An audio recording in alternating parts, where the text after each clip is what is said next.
Hey, this is Matt once again. Welcome back to another video. The day I'm recording this, it's early in the morning. You will soon hear my neighbors' roosters ushering in the new day. And I figured that up this early, I would make a couple videos. So, this is a DVD update as well as an unpackaging video thanks to Jonathan Lindsey. Very nice guy. Thank you so much for that. There you go, if you faintly heard that, ushering in the new day, the early dawning of the morning. Let's get right to it. First off, the DVD update. I bought one item because of what was going on.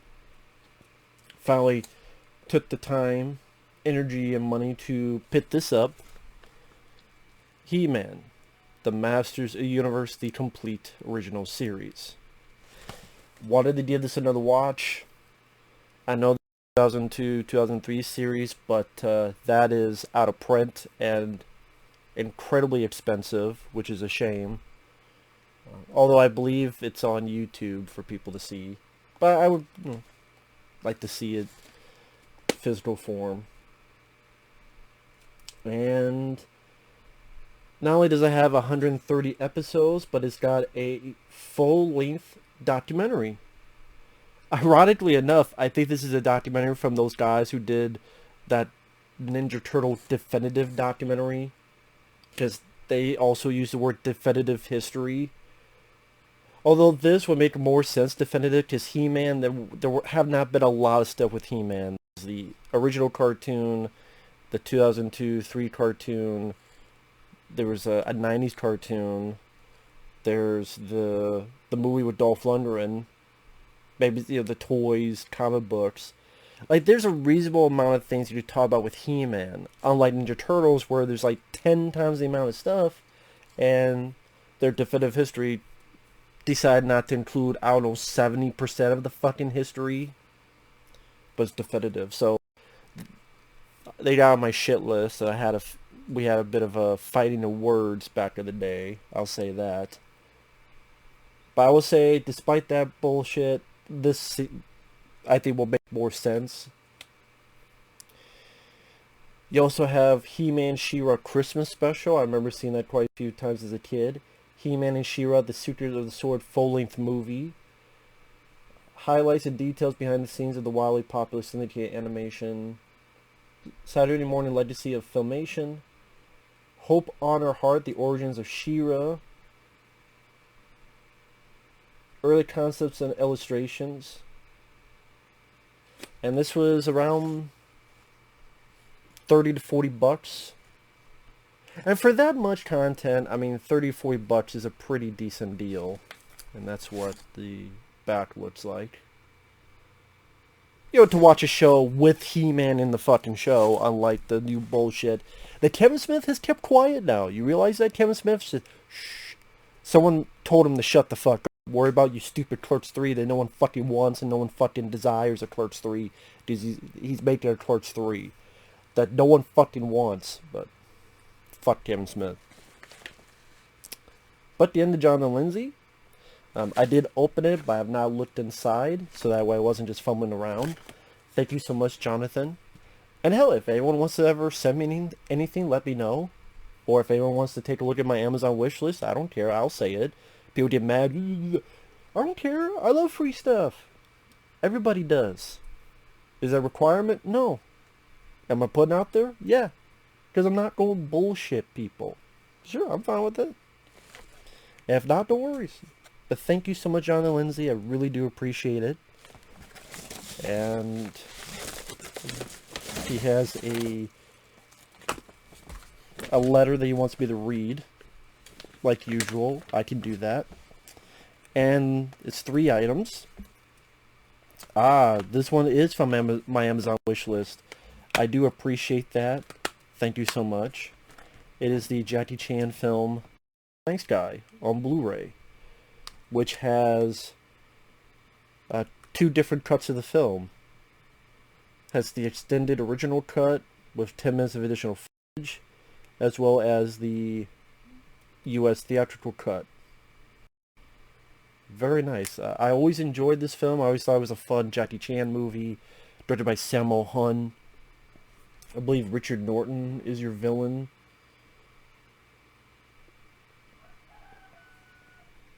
Yes, Rooster. Yeah, Richard Norton. He's a martial artist. Has been in quite a few decent films on his own, and especially this one called Under the Gun.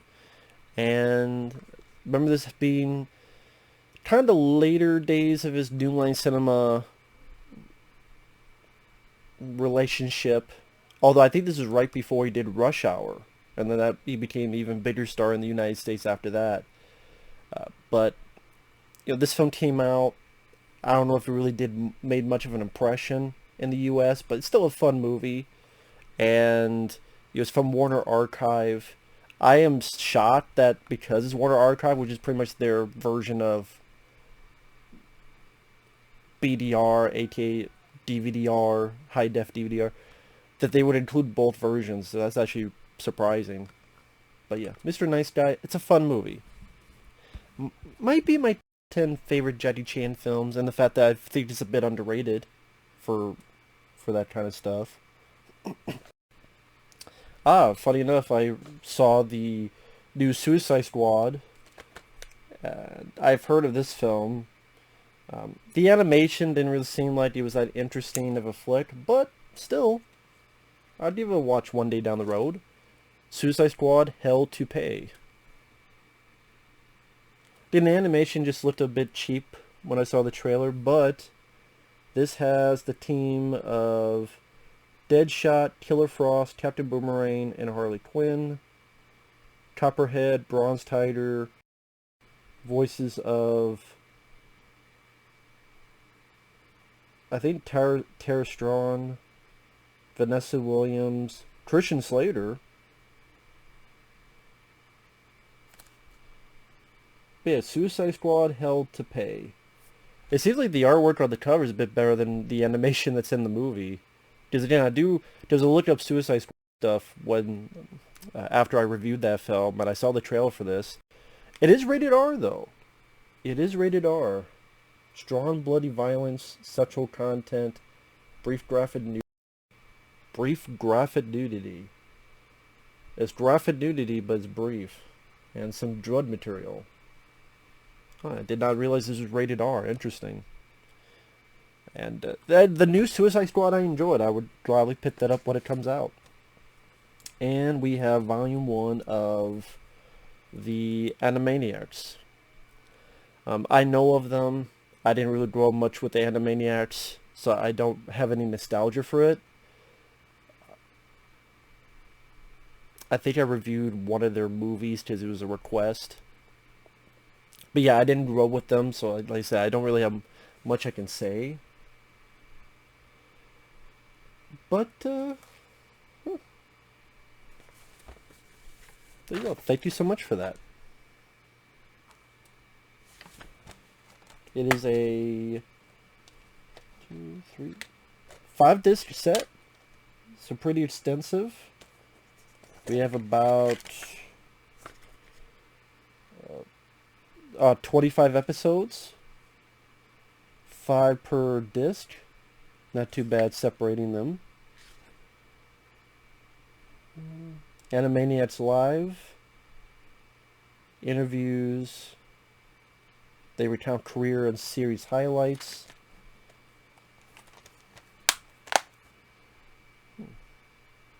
I do remember some of the other bits, like P.T. and the Brain. So there's bits and pieces I remember. I didn't grow up with it too much. But seems like it could be a fun time. So thank you so much for that. And I really do appreciate it. I truly do. So we have a letter which is about 4 pages long.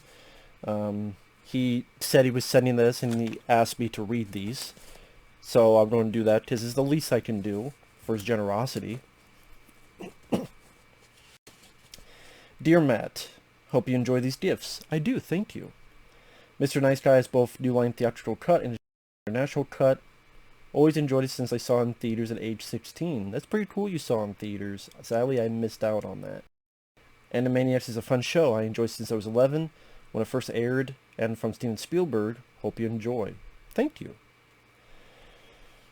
Now, he's asking about, because he's requested a lot of the Batman animated series episodes, so he's asking my opinion on them.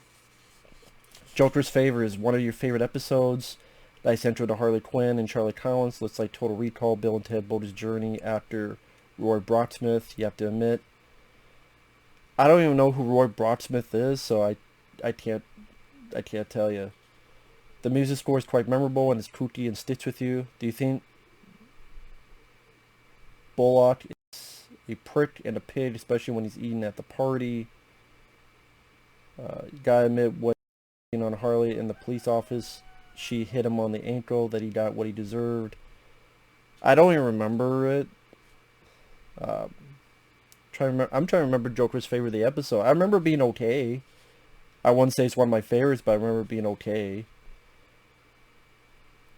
Dreams of Darkness is quite an enjoyable episode. Yes, it was Copper from John Carpenter's The Thing. Okay, yeah, that's the one where Batman is in the asylum, and I thought it was going to be the whole thing a dream, but no, he really was in the asylum, and then you find out the Scarecrow gave him a little bit of the fear, that fear gas.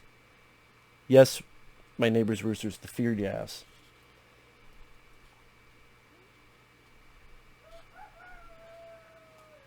Shut the fuck up! Not you guys, stupid roosters.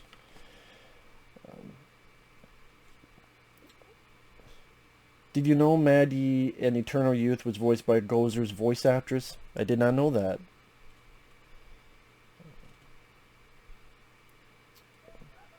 The episode does have a Troll 2 vibe to it, as I'm sure when the show was in production still early 1992, before its release date of September 1992, when they saw a video Troll 2 and got ideas with the tourist trap place thing where they serve green liquids and food to make humans into plants.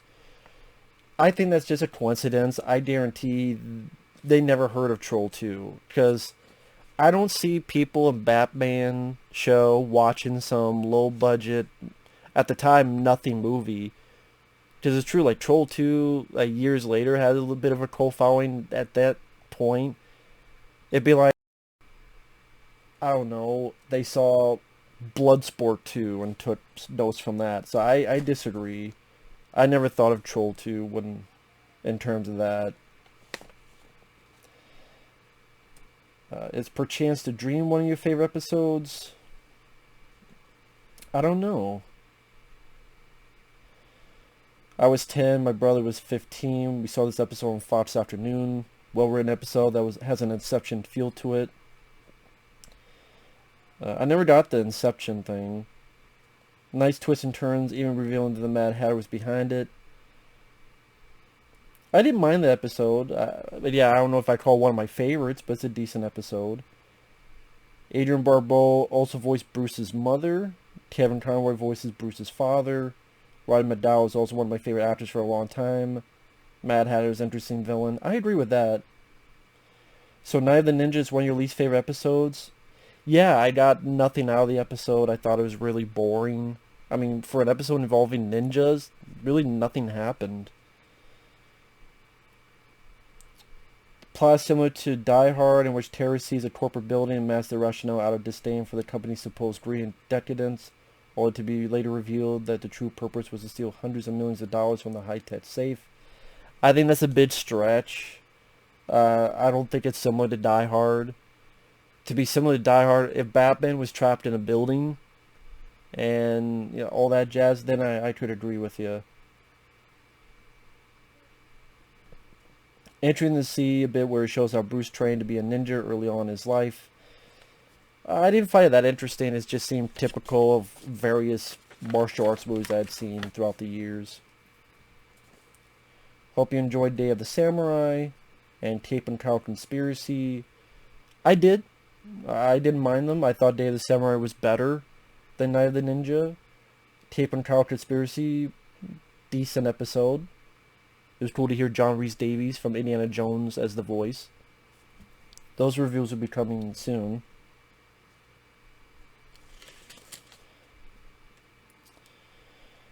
As a longtime fan of He-Man for years since age 3 with the toys, even Grayskull, then ages 4 to 7 with He-Man, She-Ra, anime show, and animated movie Secret of the Sword, as I taped them at a He-Man t-shirt, PJs, comics, coloring books, and all. Even saw the live-action movie in theaters at age 5 when I lived in St. Louis, and remembered New Adventures of He-Man when I was 7 or 8 years old, especially the toys. The new series is the biggest blunder in the franchise since New Adventures. The early 2000s He-Man was better than this new crap. Actually represents respects the franchise and has He-Man as the star. Yeah, that's true. That video title made me laugh. Masters of the Universe. Oh, thank you. Makes me think of if they made a porn version of He-Man with Teela. Masters of Universe 2, where She-Ra and Seahawk in it. Well, if there was a porn film nowadays, it'd probably be some fucking Teela will look like China from WWE. May she rest in peace. The new show has good animation, but it can't make up for a shitty story and bad characters, as Teela in both the original and early 2000s was actually a likable character. I agree. I absolutely agree. They messed that up royally. They didn't know what the fuck they were doing. And they fucked up. They fucked up royally. I mean, not only do you mislead people, not only do you do a fucking bait and switch, not only do you tell people one thing and it's really another type of show, and then he wants to say all this stuff about He-Man, he'll be back, you'll be sorry you say this, but then he'll say that the second part is about Evil Lynn, and it's Evil Lynn's story. So, yeah, the guy's full of shit. And I think he knows he's full of shit. Or someone told him, shut the fuck up, Kevin Smith, you're full of shit. Or, fine, we agree with you, Kevin Smith, but just shut up. As Jonathan Lindsey says here, I unsubscribed to Netflix after they canned Dark Crystal Age of Resistance, which is a fantastic prequel. And then they have sick trash like Cuties. And then after this He-Man folly, more unsubscribers of late in canceling Go Woke, Go Broke Netflix. Yeah, fuck Netflix. Theaters back since late March. Thanks to vaccines, I got mine late March. I saw Nobody 2 times. Kong vs. Godzilla, which he enjoyed. Demon Hunter. Quiet Place 2. Conjuring 3. Suicide Squad 2, which I thought was better than the first. Really enjoyed it. Pure entertainment. I agree. Yeah, I liked Nobody. Quiet Place 2, I thought the first one was just okay. And the sequel seemed like the same thing. I'm glad the movies I mentioned are box office hits. Sadly, they're not. I mean, like, Suicide Squad was a flop. Suicide Squad has become a big box office bomb. And it's going to lose like $100 million. Because of a bunch of combinations. What's going on in the world. Theaters are dying. Not everyone wants to go back to the theater. Being on HBO Max at the same fucking time. Also bootlegs. Pirating. That is the thing. People didn't like the first one, so they weren't interested in a sequel to a film they didn't like. You don't have a huge star like Will Smith. So yeah, many other factors that just led to a bombing badly. Which then they're going to go, well, fuck, that means people don't want to see this kind of stuff. So this goes have another generic, boring fucking Marvel film like Shang-Chi and the 10 Anal Rings of Death, or whatever the fuck it's called. Shin Sang Son Ding Dang Dong, Lun Dut Dawn, the 10 Golden Cock Rings of Fuckitude. Fuck Shang-Chi. How about, I'll just go watch Reba Williams. The Adventure Begins. How about I do that? I'll go watch a Bruce Lee movie. I'll go watch a Jackie Chan movie. I will go watch this movie instead. Shang-Chi. Fuck's sake. What's as generic as boring as fucking gravel on a road? Sorry. Will Cold Cell. I looked at the box office results for Ghostbusters 2016, Ocean's 8, Men in Black 4. The fuck was Men in Black? Was it called Legacy? I forgot what the fuck that Men in Black film was. International House of Pancakes. I don't know what the fuck that Men in Black film was called. I really don't. Was it Men in Black International? And not the House of Pancakes. Ah, fuck. All underperformed. Terminator Dark Fate, Black Christmas 2019, Space Jam 2, Charles Dangerous reboot bombed. I don't think Space Jam 2 bombed. I think Sally, that's making more money than the Suicide Squad. Which fucking sucks. But yeah, I don't know. Maybe I hope Space Jam 2 is flopping, but I don't know if it is.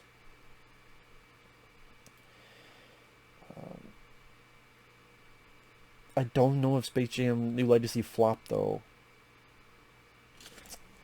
Ratings for the Olympics, NBA, and such are tainting. Marvel Comics, DC, Starfire Comics are having low sales. Disney Plus tainting after they tangent Toronto. I don't know if Disney Plus is tainting. I don't think they are, sadly. Bill and Ted 3 has low Blu-ray and DVD sales. I don't think it has. I think it did fine. And if people like that film, that's fine. To each their own. The new He-Man revival show flopped. I know it got out of the top 10 really quickly. The show Chad had low ratings and all. But isn't that getting like a season 2? Or maybe I'm thinking of another show. The Female Diary reboot will bomb badly, so will the upcoming Predator 5. Yeah, I mean, when was the last Predator film that was actually a box office hit? I mean, Predators, if it made that much money, they would have made a sequel to it, like they wanted. Same with The Predator. Will make Hollywood wake up and learn audiences don't want agenda politics and entertainment. I believe it's going to take more than that for Hollywood to wake up. They learn from the successes of Nobody, Conjuring 3, Quiet Place 2, and others. Audiences want pure entertainment. Even before the pandemic hit, before vaccines were made, you had 1917 and Sonic. Yeah, I liked those movies. They were hits.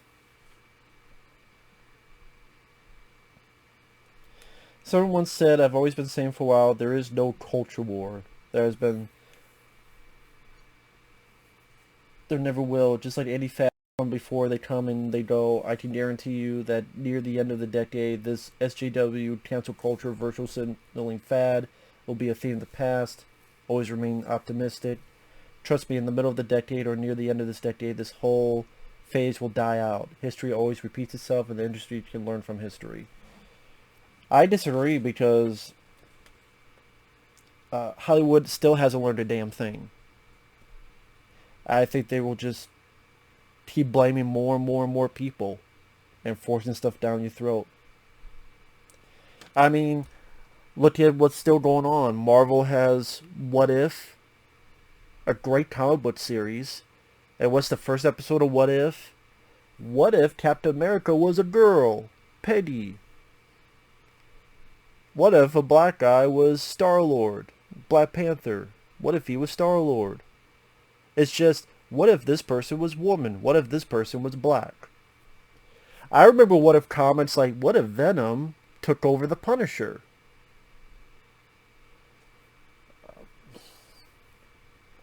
Or what if the Punisher became Captain America?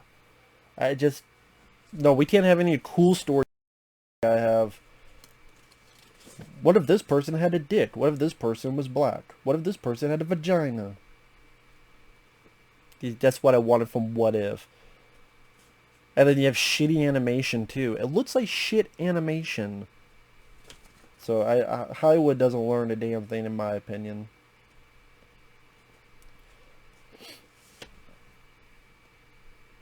I hope history repeats itself. That would be nice. He's talking about the 70s, 80s. You had escapism films like Superman, Star Wars, Close Encounters, Star Trek, Alien, and more. Think of the trends. I think it'll eventually die down in the middle or near the end of the decade. Renaissance of creativity and animation. Comics, movie shows, sci-fi, and all these franchises. I think comics are on their way of being dead. More comic book shops are closing. I think if you do have comics, maybe it'd be an online thing. Kind of like DVDs, Blu-rays, like they have these online Vinegar Syndrome, this type of stuff. The main reason I believe this is because all the major studios and owners of these beloved classic shows, series, and franchises will reach a point where they realize they're just not making any money whatsoever. No, they think that they're right and you're wrong. They think that, well, the reason you don't like what we like is because you're racist and you're sexist. And so we need to change your view. And if we hold out with this new generation of kids being indoctrinated, maybe they will believe what we believe and then it'll be fucking future Demolition Man. People think I'm paranoid. I would not be surprised that it happens. Would not be surprised.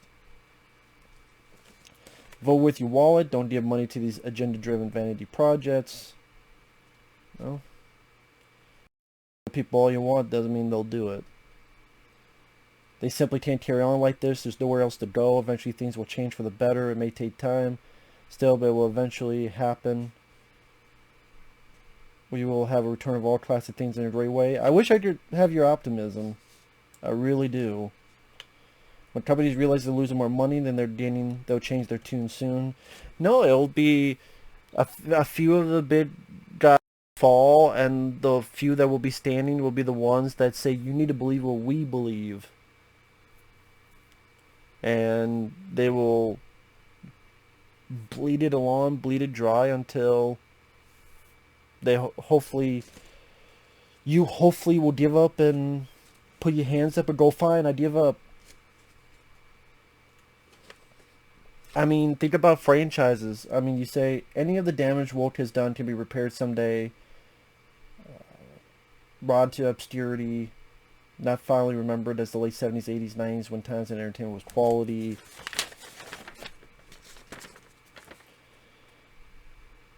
Money speaks volumes to these companies, so once they realize they're losing money on these titles, they'll back off.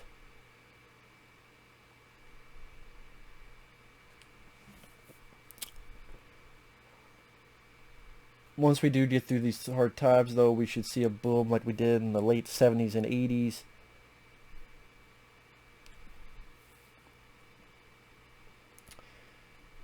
They do seem to last about a decade, and history always repeats itself. I sadly disagree. I think they don't want to learn their lesson. If they did, they would have done it 2 years ago. I mean, Ghostbusters 2016, The Predator, like all these films bomb. They keep doing this shit. How many times has a Terminator film bombed? Take the woke thing aside, just franchises. Terminator 3 was a disappointment. Terminator Salvation, they wanted to make a trilogy. That didn't do that well. They didn't make the trilogy. Terminator Genesis, they wanted to make a didn't do well. No trilogy. Terminator Dark Fate, they wanted to make a trilogy out of that. It did do well. No trilogy. And what do they say? We still think there's hope for the Terminator franchise.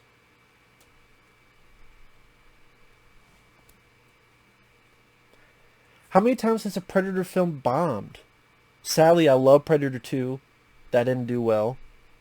Predators, I don't think it was a flop. It didn't set things on fire. That's why they didn't go further with it. The Predator was a huge bomb. And they're doing another one with some Comanche lady. Maybe she'll be named Cochise. I don't fucking know. Lady Cochise, Lady Feather, whatever the fuck. I don't give a shit what her name is. And that's a joke, folks. That's a joke. That's taking the piss out of all this other bullshit they're doing. It's taking the piss out of stuff. That's what we used to do back in the day. I think it's going to get worse before it gets better. If you want me to be honest, I think because they're going to try to put more lockdowns. I think they're going to try to put more restrictions because it's Delta variant. I think you're going to see a lot more rioting because there's going to be a lot more pissed off people that doesn't want to go back to lockdown because they're afraid that their businesses will fully be dead, their financial status will be fully gone, their families won't be supported, and also they're just tired of authority, they're tired of the government. Whichever side you're on, I think both suck. And people, there's going to be more riots, and there's going to be more people fighting, there's going to be more people And entertainment usually will want people to, enjoy, but instead it's like we want to have an indoctrination as to what you should believe, what you should think, what you should feel. And they're stubborn. Nowadays they are stubborn. Common sense is not a thing in today's world, so I don't think Hollywood has common sense. Look at Kevin Smith, a guy who I thought used to have common sense. And then he's like, hey, I'm going to do this show that I hate. Kevin Smith admits he hate watched this original show when he was a teenager. He hate watched it. So then he gets the opportunity to do a new show of this, and he's like, well, I'm going to do a show. I'm going to do a version of a show I hate watched. Okay, fuck this guy. Fuck this guy. He's too blind. He's too white. He's too big. He's too unlike me. Fuck this guy. I'm throw him off the pier. Get him out of the show. I'm looking forward to *Malignant* with James Wan. I'm going to see that in theaters. It should earn my money as I want something different in the horror genre, like Conjuring trilogy, Quiet Place 1 and 2. I'd like audiences to support a new franchise like Conjuring and Quiet Place. It's also something fresh than another found footage movie, another remake to a classic horror movie, or another sequel, prequel, reboot. It should remain dead and buried like Texas Chainsaw Massacre. Well, Texas Chainsaw Massacre isn't dead and buried because they're making a new one. They're making yet another Texas Chainsaw Massacre film. Because again, they don't learn their lesson. They don't learn their fucking lesson. Ever. Antlers I'm going to see in October in theaters. I doubt it's going to be in theaters in October. They're going to be pushed back or they're going to put it to VOD finally. Because they're already pushing films back. But thank you once again, John and Lindsey. I really do appreciate it. Thank you for the kind words. Thank you for the gifts. I really do appreciate it. And then on top of that, I picked up this. So with that said, thanks for watching. Take care. And we will see you guys later. Bye-bye.